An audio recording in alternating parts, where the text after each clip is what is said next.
Con esa base creemos que ahora estamos listos para estudiar lo que tenemos delante de nosotros. Es un pasaje muy importante de la palabra de Dios el que tenemos en el capítulo 6 de esta primera carta a los Corintios. Y Pablo dice aquí en el primer versículo: ¿Osa alguno de vosotros, cuando tiene algo contra otro, ir a juicio delante de los injustos y no delante de los santos? Ahora esta puede parecer una declaración un poco extraña, pero creemos que necesita ser entendida. Él no está diciendo aquí que uno no tiene que ir a juicio, porque esa es la única manera por la cual uno puede tratar con una persona que no es salva y que está desobedeciendo la ley y que le puede causar a usted grandes daños. Pero aquí quiere decir que uno no tiene que ir a juicio uno contra otro. Pero se está refiriendo a dos de la misma clase, es decir, creyente contra creyente. Y esto es algo que es completamente ignorado por los creyentes y por la Iglesia. Las diferencias entre los creyentes no deberían tener lugar en un tribunal secular. Esos asuntos deberían ser arreglados entre los creyentes. Los problemas y las diferencias que ocurren dentro de la Iglesia nunca tienen que ser presentados ante los incrédulos. Las diferencias que pueden aparecer individualmente tienen que ser adjudicadas entre los mismos creyentes, y creemos que esa es la razón por la cual el divorcio entre dos creyentes es muy malo. Pero lo hace peor aún el ir ante un tribunal secular y presentar todos los problemas ante los incrédulos. Creemos que eso es algo muy serio, y es una de las razones por la cual, cuando dos creyentes no tienen manera alguna de llegar a una reconciliación, lo mejor es una separación legal y no un juicio ante un tribunal secular. ¿Por qué entonces debe un creyente dejar que sean sus hermanos los que juzguen y no llevarlo ante un mundo perdido? Hay muchos en el día de hoy que prefieren llevar sus cosas ante el mundo perdido y no permitir que lo hagan los creyentes. Esto únicamente se aplica cuando es algo que tiene que ver con otro creyente, pero no le prohíbe al creyente que vaya ante los tribunales cuando sus problemas y diferencias son con un incrédulo. Pablo nos da aquí 3 razones por las cuales él muestra la capacidad del creyente. Notemos lo que dice en el versículo 2 de este capítulo 6 de la primera carta a los Corintios. ¿O no sabéis que los santos han de juzgar al mundo? Y si el mundo ha de ser juzgado por vosotros, ¿sois indignos de juzgar cosas muy pequeñas? Usted es un creyente, amigo oyente. Entonces, usted tendrá parte en el juicio que vendrá sobre esta tierra cuando el Señor regrese. Aquí no estamos hablando del gran trono blanco. Los perdidos son los que tendrán que presentarse ante Cristo y están corriendo en esa dirección ahora mismo. Pero debemos comprender que esto tiene que ver con la adjudicación de los asuntos de este mundo hasta la eternidad, por lo menos así pensamos nosotros. Y Pablo dijo al joven predicador Timoteo, en su segunda carta a Timoteo, capítulo 2, versículo 12, «Si sufrimos, también reinaremos con él». Y creemos que eso es lo que se quiere decir aquí en este pasaje en la primera carta a los Corintios. Nosotros juzgaremos y debemos indicar cuál será el castigo que corresponde en los asuntos de este mundo. Continuamos nuestro estudio hoy del capítulo 6 de esta primera epístola del apóstol San Pablo a los Corintios, que apenas logramos comenzar en nuestro programa anterior. Y decíamos que los problemas y las diferencias que ocurren dentro de la iglesia nunca tienen que ser presentadas ante los incrédulos. Las diferencias que pueden aparecer individualmente tienen que ser adjudicadas entre los mismos creyentes. Y creemos que esa es la razón por la cual el divorcio entre dos creyentes es muy malo. Pero lo hace peor aún el ir ante un tribunal secular y presentar todos los problemas ante los incrédulos.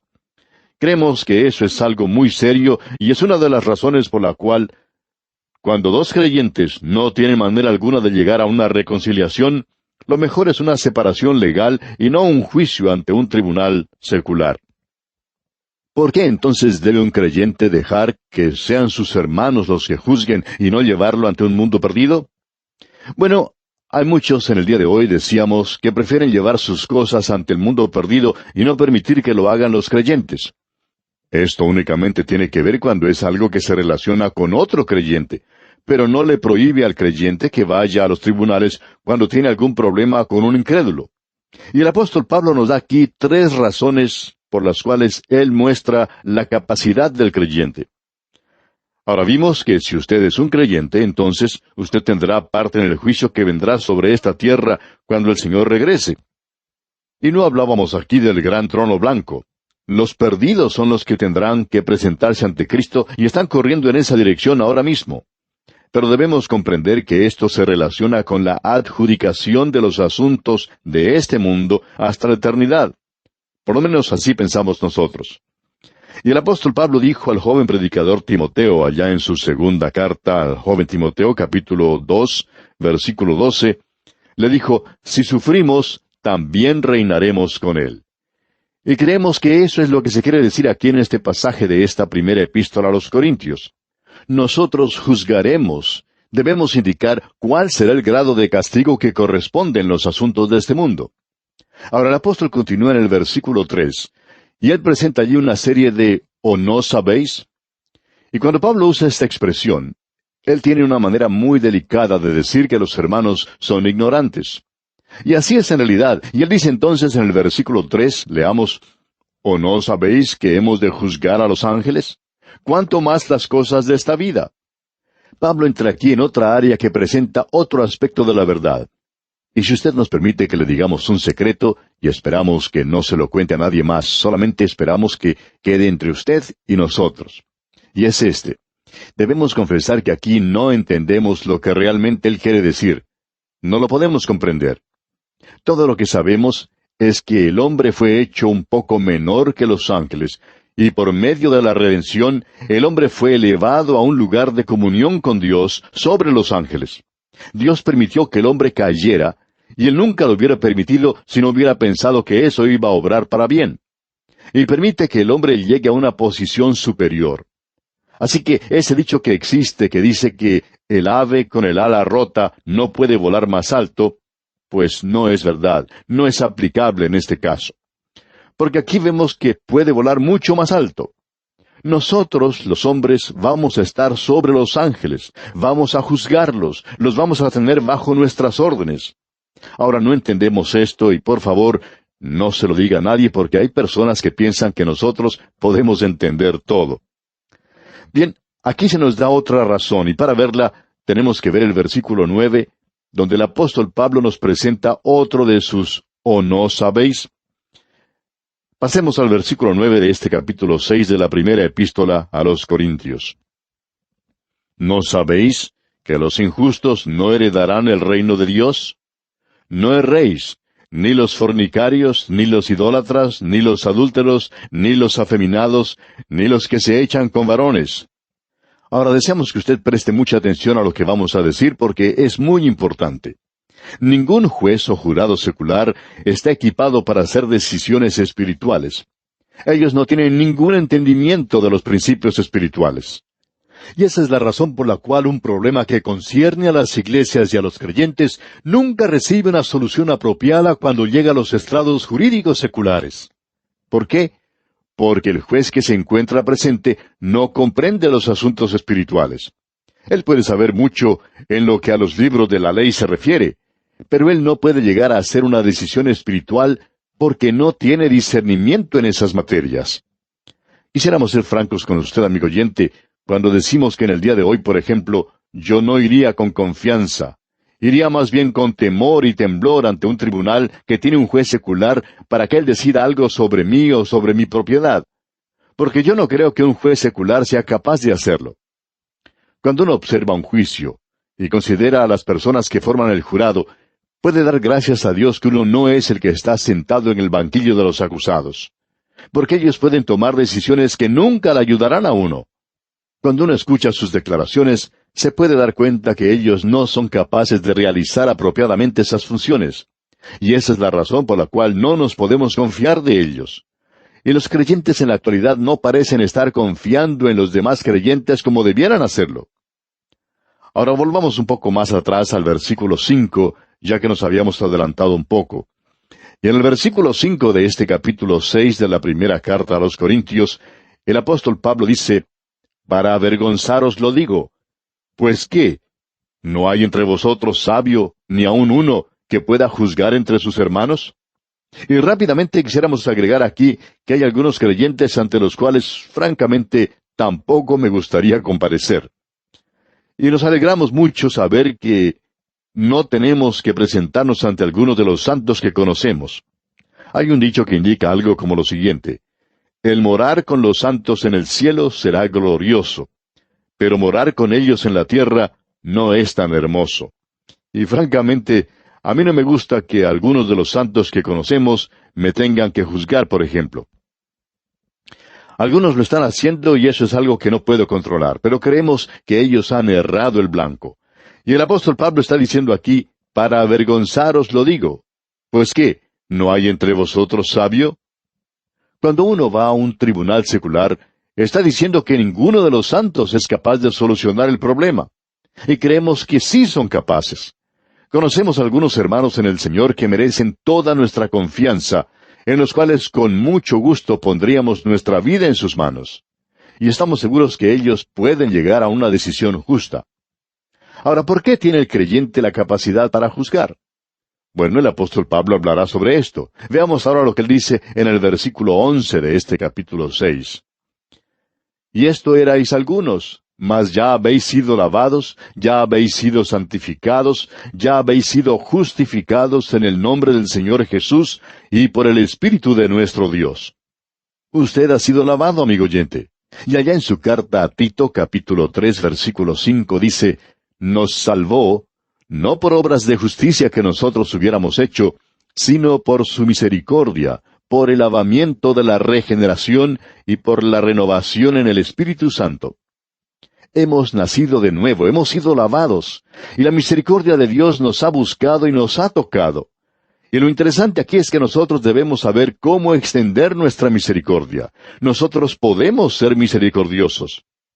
Aun cuando David había sido lavado y perdonado por Dios, él no estaba dispuesto a perdonar a su hijo Absalón en forma total. Y en el día de hoy, nosotros debemos reconocer que hay muchos creyentes maravillosos que han sido lavados y en los cuales nosotros podemos confiar. Luego Pablo dice, santificados. Ahora, la santificación aquí, en esta primera carta a los Corintios, es de dos clases. Es presentada en nuestra posición, es decir, cuando nosotros estamos en Cristo. Quiere decir que Cristo está de nuestro lado e incluye a todos los creyentes en Cristo. Quiere decir que si un creyente me tiene que juzgar, entonces yo tengo que estar dispuesto a poner mi confianza en él. O sea, debo confiar en mis hermanos. Una pequeñita andaba por la calle cargando un niño bastante pesado en sus brazos. Alguien que la observaba le dijo, «Pequeña, ¿no es ese niño demasiado pesado para ti?» «No», respondió ella, «es mi hermanito». Y eso, amigo oyente, constituía toda la diferencia. El niño para ella no era pesado porque era su hermano. Y yo debería estar dispuesto a hacer así por uno de mis hermanos. Yo estoy en Cristo y Cristo está en mí. Somos hermanos. Ahora, el tercer punto que el apóstol presenta es que hemos sido justificados. Sus pecados ya han sido perdonados como lo han sido los míos. Él ha sido declarado justo, tal como me ha sucedido a mí. Y él ha sido declarado inocente ante el trono de Dios. Allá en su epístola a los Romanos, capítulo 8, versículo 33, dice el apóstol Pablo, ¿quién acusará a los escogidos de Dios? Mas al que no obra, sino cree en aquel que justifica al impío, su fe le es contada por justicia, dice en el capítulo 4 de la misma epístola a los Romanos, versículo 5.